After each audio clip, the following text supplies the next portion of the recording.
এক ঘন সবুজ জঙ্গলের পাশে ছিল এক ছোট্ট গ্রাম। সেই গ্রামে থাকত ছোট্ট এক খরগোশ, নাম তার ঝোপি।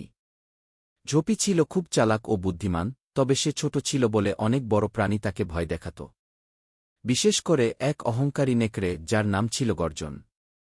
একদিন ঝোপি জঙ্গলে খাবার খুঁজতে বের হলে হঠাৎ গর্জন তার সামনে এসে দাঁড়াল। এই খরগোশ, অনেকদিন ধরে তোমার মতো নরম মাংস খাইনি। আজ আর তুমি বাঁচতে পারবে না, গর্জন দাঁত বের করে বলল। ঝোপি ভয় পেলেও হাল ছাড়ল না। সে ভাবল, শক্তি দিয়ে তো আমি এই নেকড়ের সঙ্গে পারব না, তবে বুদ্ধি দিয়ে চেষ্টা করা যায়। সে কৌশলে বলল, গর্জন ভাই, আমাকে খাওয়ার আগে একটা কথা শোনো। এই জঙ্গলে তো আমি সবচেয়ে ছোট প্রাণী, আমাকে খেলে তোমার ক্ষুধা মিটবে না। বরং আমার চেয়ে অনেক বড় আর সুস্বাদু একটি খরগোশ আছে। গর্জন চমকে উঠল, তুমি কি বলছ? কোথায় আছে সে?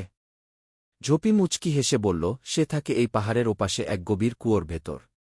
তুমি যদি সত্যি সাহসী হও, তবে একবার দেখে এসো। গর্জন দৌড়ে গেল কুয়ার কাছে। কুয়ার পানিতে নিজের প্রতিবিম্ব দেখে সে ভাবল, নিচে সত্যিই আরেকটি বড় খরগোশ আছে। তুই কে রে?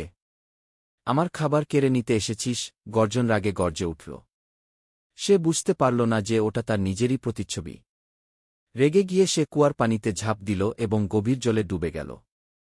ঝোপি দূর থেকে হাসল এবং ভাবল, বুদ্ধি আসল শক্তি। গল্পের শিক্ষা, বুদ্ধি দিয়ে যে সমস্যার সমাধান করা যায়, সেখানে শুধু শক্তি দিয়ে সবকিছু জয় করা সম্ভব নয়।